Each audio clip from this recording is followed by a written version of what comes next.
जाने ये इमरान खान साहब की तिलिस्माती शख्सियत है या कोई और माजरा नजर आता है कि अब तो दुश्मन भी दोस्त बनते नजर आ रहे हैं।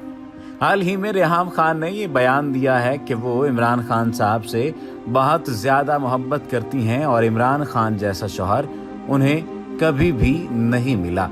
ये एक बयान सामने आया है और सोशल मीडिया पर इसका काफ़ी चर्चा किया जा रहा है। जाने ये वाक़अतन उनके अंदर की कोई मोहब्बत जागी है या फिर इक़्तिदार में आता हुआ देखकर इमरान खान साहब की तारीफों के पुल बांधे जा रहे हैं। रेहाम खान साहिबा का ये भी कहना है कि मैं नहीं चाहती थी कि इमरान खान अपने मकसद से दूर हों। इमरान खान मुझसे बहुत ज़्यादा मोहब्बत करते थे और इस वजह से मैंने कोशिश की कि मैं उनको छोड़ दूं और उनसे अलग हो जाऊं, क्योंकि उनका मकसद पाकिस्तान को एक अजीम मुमलिकत बनाना था। लेकिन मैं नहीं चाह रही थी कि मैं उनके इस मकसद में हायल हो जाऊं और एक रुकावट बन जाऊं। मैं उनसे शदीद मोहब्बत करती थी और आज मैं ये बात मानने पर मजबूर हो गई हूँ और आप लोगों को बताने पर भी कि मैं उनसे अब भी मोहब्बत करती हूँ। इस बात में कितनी सच्चाई है या किस कदर झूठ है ये आप तमाम लोग जानते हैं और आप कम से कम ये फैसला कर सकते हैं कि इमरान खान पर जो इल्जामात लगाए गए वो किस कदर शिद्दत वाले इल्जामात थे।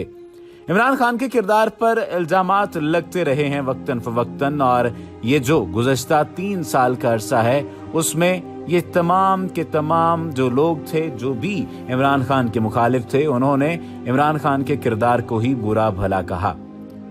सोशल मीडिया पर ट्वीट करते हुए पाकिस्तान तहरीक-ए-इंसाफ के चेयरमैन इमरान खान ने कहा था कि मैं शरीफ खानदान को चैलेंज करता हूं कि आप लोग जितना घटिया और गंदा किरदार अदा कर सकते हैं करें। इन इल्जामात के बावजूद मैं और मेरी जद्दोजहद पाकिस्तान तहरीक-ए-इंसाफ को इंशाअल्लाह पहले से ज्यादा मजबूत करेंगे। ये एक बयान सामने आया था उस वक्त जब इनके बारे में मुख्तलिफ किस्म के बयानात दागे जा रहे थे और मुख्तलिफ किस्म की बातें की जा रही थी। फिर एक किताब भी शामिल आ गई और किताब जब सामने आई तो किताब में मुख्तलिफ किस्म के ऐसे घटिया इल्जामात लगाए गए कि दुश्मन भी ये बात मानने को तैयार नहीं थे। रेहाम खान साहिबा ने यह भी इल्जाम लगाया था कि मेरी किताब शाया नहीं होने दी जा रही और जब शाया होगी तो ही फिर मैं इस पर कोई बात करूंगी।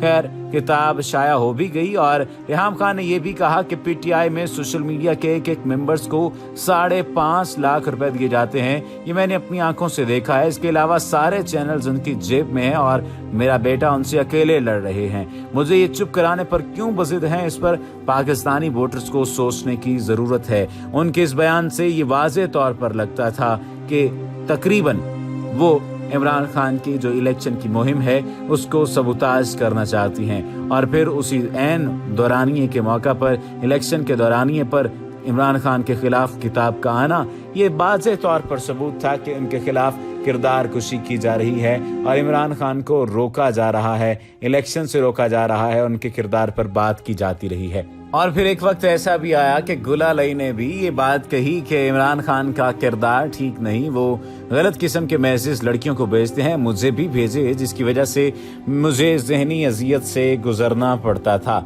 जाने ये किस किस्म के गलत मैसेज थे। उन्होंने तहरीक-ए-इंसाफ को खैर बात भी कहा था और एट दैट मोमेंट उन्होंने ये बात भी कही कि इमरान खान का किरदार ठीक नहीं है। हमें जो भी सामीन, हमें जो भी दोस्त हजरात सुन रहे हैं, हमारे जो चाहने वाले हैं, हमें जो सुनने वाले हैं, कम से कम आप फैसला कीजिए कि क्या आयशा गुलालई को मैसेज किए गए होंगे और क्या रेहाम खान के जितने भी इल्जामात हैं वो बिल्कुल ठीक हैं और क्या लगता है कि वाकई इमरान खान हमजिन्स परस्त हैं। और अगर इमरान खान ये तमाम तर बुराई अपने अंदर रखते भी हैं तो क्या रेहाम खान को इस तरह से करना चाहिए था और उन पर ये तमाम इल्जामात लगाए जाने चाहिए थे। कम से कम मेरे ख्याल में तो रेहाम खान को उनकी चादर बनना चाहिए था, चाहे वो उनकी मुतल्लिका हो चुकी थी, चाहे वो उन्होंने उनसे तलाक ले ली थी, लेकिन ऐसे इल्जामात लगाने से उन्हें गुरेज करना चाहिए था। क्योंकि अमूमी तौर पर यही देखा जाता है कि जो भी शख्स एक दूसरे से तलाक लेते हैं वो एक दूसरे का जिक्र करना छोड़ देते हैं और अगर जिक्र करें भी तो ये बात कही जाती है कि आप उनकी बुराई के बारे में कोई बात ना करें। आप खाबर फरीद माने का को ही ले लीजिए कि जब उनकी अलहदगी बुशरा बीबी से हुई और हाल ही में उनसे जब ये बयानात लिए गए हैं कि आपका क्या कहना है कि आपकी साबिका बीवी अब खातून अव्वल बनने जा रही हैं, तो आप क्या कहेंगे? तो उन्होंने कहा कि मुझे इस बात की खुशी है कि बुशरा बीबी खातून अव्वल बनने जा रही हैं। आप इस शख्स की हिम्मत का भी मुजाहिरा देख लीजिए कि उसने कितने बड़े दिल से काम लिया। और उसके बाद आप रेहाम खान की बातों का भी जायजा लीजिए कि रेहाम खान ने किस कदर घटिया इल्जामात लगाए, लेकिन इमरान खान ने उन तमाम इल्जामात का कोई जवाब नहीं दिया था। खैर, बहुत सी बातें होती रहीं, बहुत से मामलात सामने आते रहे। एक तहरीर भी लिखी गई जिसमें इमरान खान की चंद नुमाया खूबियों और खामियों के बारे में भी बात की गई। ये तहरीर अदनान खान काकड़ ने लिखी है। उन्होंने कहा कि 3 जून 1971 वो दिन है जब इमरान खान साहब कौमी मंजरनामे पर नमूदार हुए और उस दिन उनको इंग्लैंड के खिलाफ मैच में टेस्ट कैप मिली।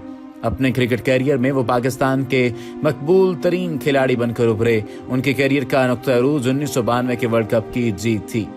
क्रिकेट से रिटायर होने के बाद उन्होंने अपनी मुकम्मल तवज्जो शौकत खानम अस्पताल के कयाम की जानिब मबजूल की। उनकी इस मुहिम की सपोर्ट नन्हे बच्चों तक ने की और पाकिस्तान का ये मशहूर कैंसर अस्पताल बनाने में कामयाब हुए। उनसे बार बार सियासत में आने के बारे में सवाल पूछा गया, लेकिन उन्होंने जनरल ज़िया से लेकर नवाज शरीफ साहब तक को हर एक को इनकार किया। हालांकि उनके लिए इस दौर में वजारत लेना निहायत आसान था। 25 अप्रैल 1996 में उन्होंने पाकिस्तान तहरीक इंसाफ के कयाम का ऐलान करते हुए सियासत के मैदान में कदम रखा, मगर उनको अवाम में पजीराई हासिल न हो सकी। दिसंबर 2007 में बेनजीर भुट्टो की शहादत के बाद जब पीपल्स पार्टी ने 2008 के इंतखाबात में फतह हासिल की, तो उसकी कारकर्दगी से मायूस होने वाले उसके हामी किसी मुतबादिल क़यादत की तलाश में मौजूद थे। मुस्लिम लीग नून से मायूस अफराद भी यूं ही सरगर्दा थे। इस मौके पर बेदाग माली शोहरत और दयानतदारी का इमेज बनाने वाले इमरान खान साहब ने इलेक्ट्रॉनिक और सोशल मीडिया को भरपूर अंदाज में इस्तेमाल किया और खास तौर पर नौजवानों को अपनी जानिब मुतवज्जो करने में कामयाब हुए। 30 अक्टूबर 2011 का लाहौर का अज़ीमुश्शान जलसा उनको यकलख्त कौमी सतह के एक मकबूल लीडर और पंजाब में नवाज शरीफ साहब के मद्दे मुकाबिल के तौर पर सामने लाया। यहाँ पर एक बात करना जरूरी शामिल समझता हूँ कि ये बात बहुत जरूरी है जो यहाँ पर शामिल की जाए। जब पहला इलेक्शन इमरान खान हारे तो उनसे ये बात पूछी गई कि आप इलेक्शन हार चुके हैं, आप क्या समझते हैं कि आप कामयाब होंगे और आपकी कामयाबी का पैमाना क्या है? तो उन्होंने कहा कि मेरे वोटर्स अभी छोटे हैं, जब वो बड़े हो जाएंगे तो तुम देख लेना कि मैं कामयाब हूँगा। जाने ये हिकायत है या ये बात सच पर मबनी है, लेकिन किसी हद तक वाकईतन ऐसा नजर आता है कि उनके वोटर्स उस वक्त छोटे थे और अब वो जवान हो चुके हैं और उन्होंने फुली तौर पर सपोर्ट किया है इमरान खान साहब को। उनकी इदारे बनाने और टीम के अफराद पर एतमाद करने की सलाहियत ही शौकत खानम जैसे बेमिसाल मंसूबे को कामयाबी से 2 दहाइयों से ज्यादा अरसे से चला रही है। शौकत खानम से कई लोगों को शिकायत भी है कि उसकी लैब बहुत महंगी है और ये इदारा बहुत से मरीजों का इलाज करने से इनकार कर देता है। कई मौके पर हमारा ज़ाती तजर्बा ये रहा है कि शौकत खानम अपने महदूद वसाइल के पेश नज़र सिर्फ उन मरीजों के इलाज की जिम्मेदारी लेता है जिनका कैंसर काबिले इलाज समझा जाता है। मरीज को इलाज के लिए कबूल कर लिया जाए तो उसके बाद वो पूछते हैं कि पैसा आप खुद देंगे या ज़कात और एहतियात की रकम से इलाज करवाएंगे। मरीज दोनों में से जो भी ऑप्शन मुंतखब करें उनका इलाज एक जैसी तवज्जो से ही होता है। बल्कि हमारा तजर्बा ये रहा है कि जो मरीज माली तौर पर कमजोर हों, आम तौर पर उनकी तालीम भी कम होती है और वो अस्पताल के अमले के लिए ज्यादा परेशान कुन रवैया इख्तियार करते हैं, मगर इसके बावजूद अस्पताल का अमला सब मरीजों के साथ निहायत खंदा पेशानी और हमदर्दी से पेश आता है। अमले को यह इल्म नहीं होता है कि कौन सा मरीज अपनी जेब से रकम अदा करके अपना इलाज करवा रहा है और कौन से मरीज की जिम्मेदारी अस्पताल ने खुद उठाई होती है। इस रवैये से यही लगता है कि अमले की तरबियत भी निहायत आला दर्जे की गई है और गलत रवैया इख्तियार करने पर उस पर सख्त इंतजामी गिरफ्त भी होती है। शौकत खानम जैसा मिसाली मंसूबा बनाना और तवील अरसा गुजरने के बावजूद उसका मयार कायम रखना इमरान खान साहब की एक खूबी है जिसकी जितनी तारीफ भी की जाए कम है। उनके तालीमी मंसूबे नमल के मुतालिक हमें ज्यादा इल्म नहीं, इसलिए इस पर ज्यादा तबसरा करने से कासिर हैं। इमरान खान साहब की दूसरी बड़ी कामयाबी ये है कि वो सियासत ये मायूस और बेनियाज तबकात को सियासत में दिलचस्पी लेने पर मजबूर कर चुके हैं। आमतौर पर उनके नौजवान हामियों पर बर्गर और खवातीन पर डिफेंस की आंटी की तज़ीक आमेज फप्ती कसी जाती है, लेकिन इमरान खान साहब का कमाल यही है कि वो इन तबकात को पाकिस्तान की सियासत में दिलचस्पी लेने पर मजबूर कर चुके हैं, जो माली तौर पर इतने आसूदा हैं कि वो दुनिया के तरक्की याफ्ता मुल्कों में सेटल हो सकते हैं, लेकिन इसके बावजूद वो पाकिस्तान की बेहतरी की खातिर इमरान खान साहब के साथ मिलकर अपनी तवानाई सर्फ कर रहे हैं।